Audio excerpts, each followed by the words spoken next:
That's where that life got me. And unfortunately, I know for a fact that that's the life that most men are currently living. They go do whatever job they have because they literally have to, because they can't be homeless and they can't starve to death. And then all of the rest of their time that they're not sleeping is spent on chasing pussy, watching movies, playing video games, watching porn, getting drunk. I mean, it's like the most pathetic, sad life. I feel ashamed that I spent so much time like that. Beholden to Truth. Christ culture. White identity. And fitness lifestyle. Red pilling the masses. On the front lines. Against the synagogue of Satan.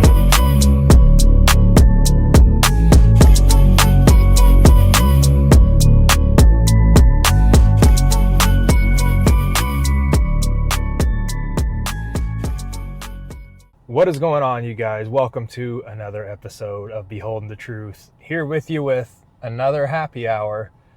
This is where I'm usually coming at you, right outside the gym, sitting in my mobile office with my pre-workout, trying to get caffeinated. I got a leg day today. Worst day of the week, man, but you got to do it. I mentioned in the last vlog, trophy days. Those are the days where you actually get to lay down at night feeling proud of yourself for doing the things that are not your favorite activities, whether they're sudden interruptions and you didn't let them get you off track, or it's stuff that was on the schedule, you knew it was going to be annoying, it's not your favorite thing to do, but you did it anyway. Those are your trophy days. So, last vlog, in the same vlog that we talked about trophy days, we talked about the unimpressive generation of modern men. And of course, that conversation was catalyzed by the generation of unimpressive modern women. And we spent 2 weeks spanking the women out there, talking about all their problems and feminism and their denial of men's authority and all of that.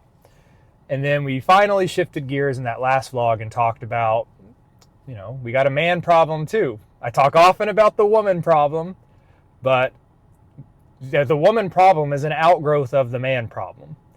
Because if you genuinely believe that the natural design by God for men and women is that men are supposed to be the leaders and supposed to be providing instruction and delegating the tasks for women, then a rotten tree grows rotten fruit.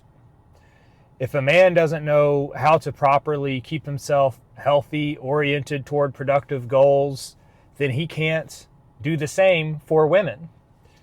A man can't keep a woman in line if he's not in line. So let's talk about that. This week, I seen this viral clip trending on X and on Instagram of this, I guess he's like an entrepreneur, one of those kind of motivational speaker black guys who wears the expensive watch, has the expensive loft, and eats only organic food. And of course he's jacked, and he has this ridiculous morning routine where he wakes up at 4:05 every morning and he does an ice bath, and he has all kinds of ridiculous, obviously not real presentations of what his daily life is like. And I'm not saying he's not a productive guy. In order to be physically fit, you actually do have to be highly productive and organized with your time. And I'm not saying he's not successful professionally. I assume he got the money to do this very highly produced video somewhere. But it's obviously highly staged, and it felt pretty convoluted and artificial, if I'm being honest. And everybody called him out on it. Like, yeah, nobody does this. Like, this is not anybody's real morning routine. He has this banana in the morning, but not just a banana for breakfast. He takes the banana peel and rubs it all over his face as, I guess, some kind of skincare routine. So you can go find what I'm talking about. But the idea of time management and being organized in order to get the optimal productivity out of yourself is very real. And I was thinking about this on the drive to the gym, that today is really just an average day for me. It's not like I sat around yesterday planning meticulously how my day is going to go so that I could get the most out of it.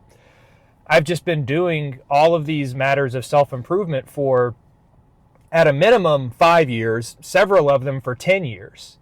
And I'm going to kind of walk you through what an average, I'm going to sit my phone over here and record this, and I'm going to call somebody to record me from this other angle, and I'm going to hire this person to cook for me, and like all this goofy shit. This is like my actual daily life of what I would say, hyperbolically productive man is. So I wake up in the morning, usually around 6:30 or 7. So not 4:30 in the morning, not 4:05, any of that. If you work a 8 to 5, 9 to 5 job, getting up at 6:30 to 7 is kind of just the status quo. So I get up around 6:30 to 7, somewhere in there. First things first, walk over to the bathroom and I take my creatine, my multivitamin, and my finasteride, which, got to protect my hair.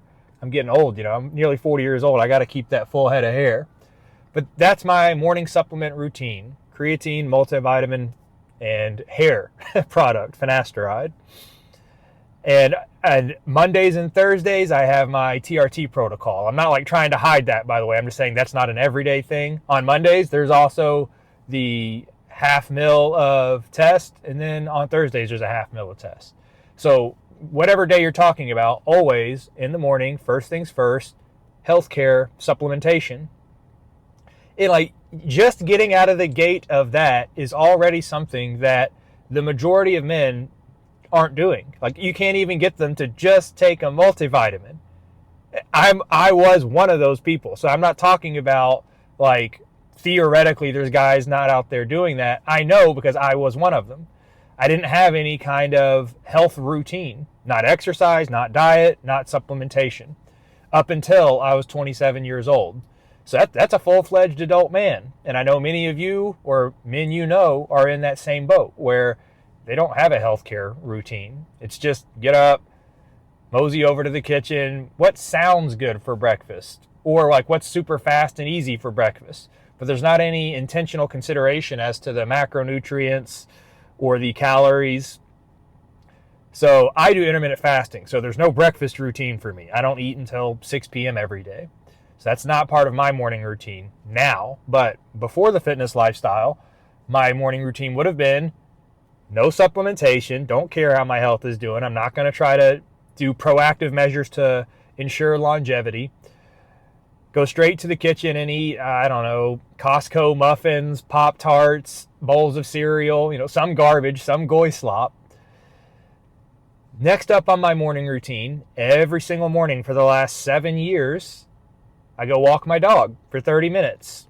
Whether it's raining, whether it's cold, whether it's blistering hot, whether I didn't get enough sleep, either way, it's a responsibility that I have. I have to take care of my dog. He has to be physically healthy. He can't shit inside. So I go and walk my dog for 30 minutes. Then, before the workday starts, before my meetings that I have to do through Zoom and stuff like that, because I work from home, then I try to get after some of my side business stuff, my Beholden To Truth platform. I go and either read DMs and messages from you guys, respond to comments on posts I've made, or work on content, editing stuff that's been filmed, posting, and so on. Then finally, the actual 9 to 5 workday starts, my work meetings. And there's no need to go into detail on that. They are what you would expect for a guy who works from home. I have to do meetings. Now that gets us up to where we're at right now. Today, I'm at 3 p.m. I am getting myself to the gym. Okay, that's part of my life. 5 of the 7 days a week. On a really bad week, if it gets super crazy, busy, stuff that was going on that I didn't anticipate, it might dip down to 4 days. But there are alternatively plenty of weeks where I just have more time. And so it might be 5, 6, 7 days of that week. If I have time to go to the gym, then I go. And I will make time to make sure I'm getting a minimum of 4 to 5 days per week. And so the gym session is going to be 45 minutes-ish of hypertrophy training. 4 to 5 movements of 4 sets each, 8 to 12 reps per set, 1 muscle group per day. I'm going to wrap up my gym routine. I'm probably going to get home because I'm doing this vlog. I'm probably going to talk for 30 minutes, maybe an hour. We'll see. So I'll actually get into the gym around 3:30, 3:45, something like that. The gym routine will take me 45 minutes. I'll probably get back home around a little after 4.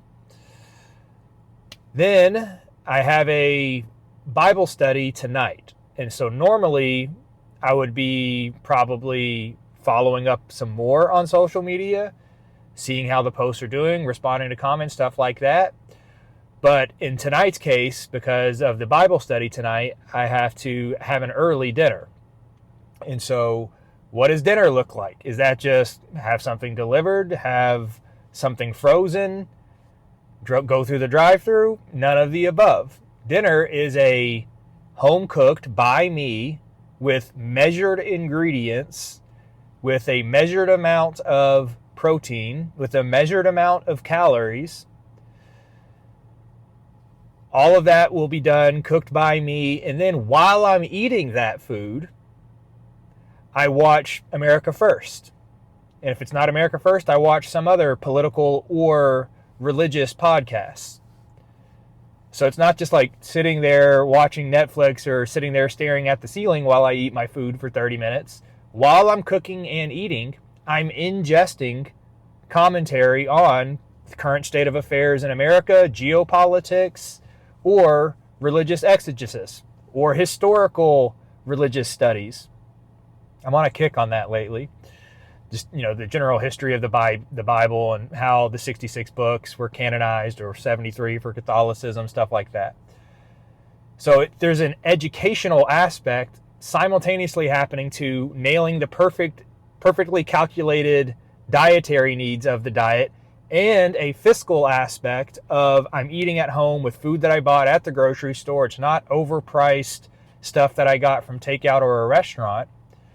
So that'll all be done around 6, and then I'll go to my Bible study, which is obviously important for myself because engaging in fellowship is an obligation that I have and that you should have as a Christian. Fellowship is extremely important for 2 reasons. 1, it allows you to check your own understanding of the Scripture. 2, you are showing up in numbers to show the rest of the Christian community where you live that we're still around. We still care. We haven't been pushed out into the fringe, decentralized, censored into silence. You need to show up.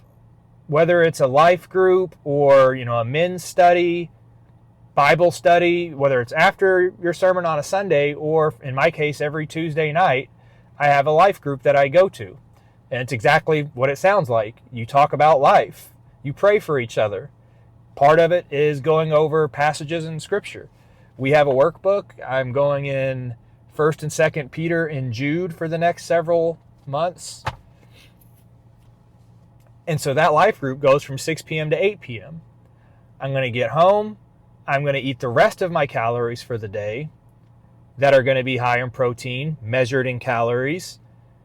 And then I'm going to go to bed before 9 o'clock.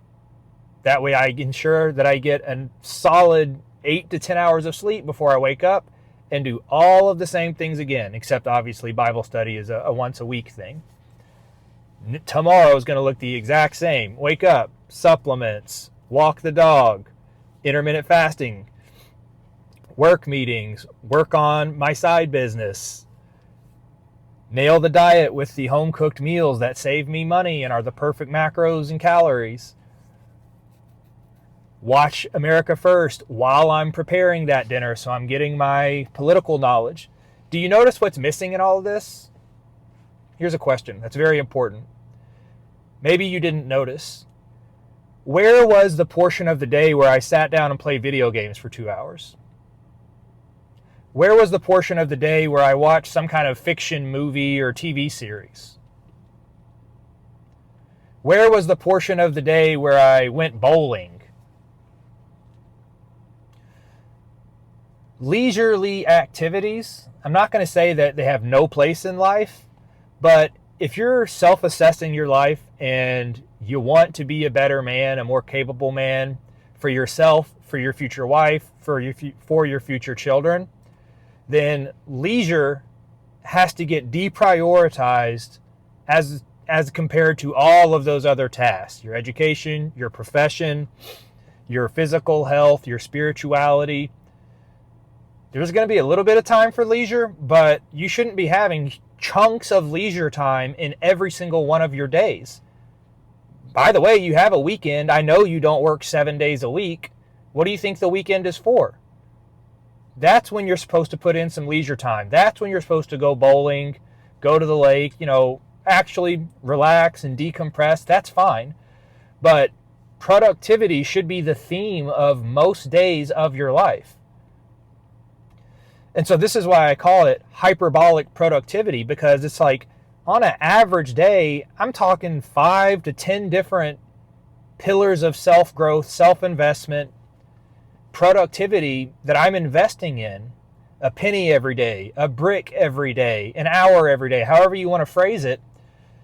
I'm hitting all of those categories. The spiritual aspect of life, the ongoing education of politics, the dietary needs, even caring for another being, an animal in my case. So you're selling yourself short. I remember I saw, when I was first getting into fitness, David Goggins was somebody I liked to listen to back then, because he was a no bullshit kind of guy that said, the truth is, take your average man, he's probably working at 5 to 10% of his capacity. And that's not a lie. Like that, it's a sad thing, but it's the truth. I mean, and I'm not talking about you guys. I'm talking about the man that I was. Because my average day, before getting into fitness, before taking my career seriously, before going back to college so that I could have a good career, before becoming a Christian, before having something that I had to take care of, my dog, from age 18 to 27, a whole decade of my life, I had a job that paid the bills barely.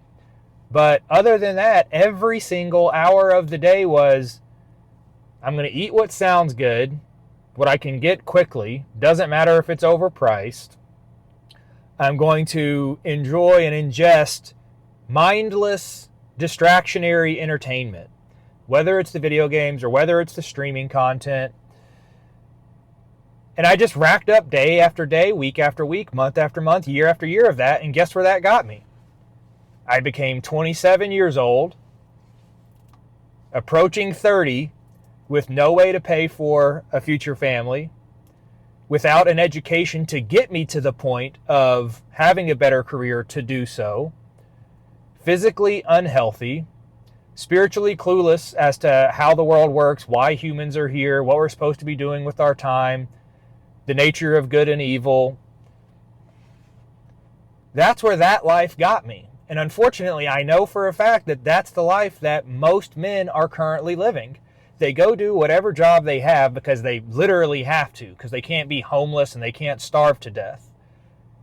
And then all of the rest of their time that they're not sleeping is spent on chasing pussy, watching movies, playing video games, watching porn, getting drunk. I mean, it's like the most pathetic, sad life. I feel ashamed that I spent so much time like that. But fast forward 10 years, I'm 37 now. When I look at where I am now compared to 27, when I had the epiphany that, holy shit, I gotta get myself on track, because there's no way a woman is ever going to be interested in marrying a guy like me. Like, my whole life goal was always that I wanted a family, but I had no structured plan to get there. I just kind of assumed that a woman would look at me and be like, yeah, it's a good guy to have a family with. He's attractive enough. He's funny enough. But it's like, on a financial level, I couldn't do it. On a spiritual level, I would have been a terrible leader for the family. On a physical health level, I was not a good role model for my children. So when I compare where I am now to then, I was able to catch up and actually leapfrog far beyond the average man now, which isn't a matter of bragging or boasting. I mean, it took me 10 years to do that, but it was methodical. Like, it was sit down, make a commitment, be disciplined, don't get distracted, ignore what the world says when they're saying you can be healthy at any weight, ignore what the world says when they said that the Bible is just a book of fairy tales. Ignore what the world says, you'll own nothing and be happy. Yeah, you can just keep renting, that's fine, it's no big deal. Go lease that new car, yeah, that's fine. There was so much self-investment over that period of time that, like I said, I was able to leapfrog and become somebody who is in the 1% of physical health, become somebody who makes a couple $100,000 a year, become somebody who has a side business that tries to motivate other people across all those categories: physical health, spirituality, politics, with a following of tens of thousands of people reaching millions of views. I was able to do all of those things simultaneously, so I know that you can too. I don't have like a super high IQ. I have a high IQ, but I'm not like Chris Langan over here with a 200 IQ. Maybe mine's like 198. Not really. That's just a joke. But this stuff is not that hard. It is truly just discipline and faith. You have to believe that you can achieve these things, and then you have to have the discipline to actually maintain a consistent effort towards them over the long term. So when I have these days where it's like, dang, in one day I helped grow my side business, I did my 9 to 5, I took care of my job, I took care of my physical health, I went and engaged the Christian community, I evangelized online, I woke people up with the red pill. Like, that's a regular day to me. That is most days of my life. And it can be your life too. But you got to take it seriously. Like, you don't have an infinite amount of time on this earth. You got to figure out, like, be honest with yourself. How hard are you actually working? When I look back to the pre-27 years of my life, I thought I was working hard because the job I went to for 8 hours a day, it sucked and I was miserable. And so when I came home, I felt drained. And so I interpreted that as, well, I'm low energy because I worked hard. But it's kind of paradoxical in that what you'll find when you get engaged in the fitness lifestyle, people often say as an excuse that they can't go exercise because they're tired. But this is well documented in the clinical research that people who consistently exercise maintain higher energy levels. They sleep better. They have more exuberance in life. They're more happy on an ongoing basis. And so I had that shitty job at the same time as when I started fitness. I had it for probably the first year or two of my fitness lifestyle. I was still working in that shitty 9 to 5 call center job. Hated it. But, and by the way, I was going back to college at the same time. I went to school from age 27 to 33. So it's like, I didn't even mention that. For a period of time, I was doing all that random shit. Oh, and getting a college degree at the same time. Writing essays, research papers, taking tests, preparing for quizzes, doing these annoying little forum responses. I mean, like, you just don't know how much you can be doing. And you just have to turn the dial up a little bit at a time. Don't go and crash out and sign yourself up to do all of these things. Next week, I'm going to start a business, and I'm going to start going to the gym, and I'm going to sign up for a life group, and I'm going to buy a dog to learn how to take care of for stuff, and I'm going to learn how to cook, and I'm going to research supplements. Look, it's unrealistic to think that you're just going to jump into the deep end and have all of that productivity and self-investment and health immediately. But I'm laying out what's possible. You can get to the point where a completely average day is highly productive across half a dozen or more building blocks of your life that all pay dividends Obviously, you get your education, that pays dividends in the future. Your career is putting away savings for the future. Every gym session is an investment in the future. Every healthy meal that you prepare yourself on a physical health level, investing in your future. The fact that it was more financially frugal, investing in your future. You get the dog, you're walking it, that's exercise. You're also learning how to take care of another thing, that's investing in your future. Sitting down and watching a movie is not investing. Sitting down and playing video games is not investing. Going bowling is not investing, and bowling is just a random example. I don't know why that's on my mind right now. Maybe you're going out and shooting darts. Maybe you're going out. What else do people do? I don't know. But all those kind of throwaway activities that you have absolutely nothing to show for afterward, unless you're aspiring to be a professional bowler or a professional dart thrower, professional pool player. People love to do that. Oh, I'm going to go shoot pool.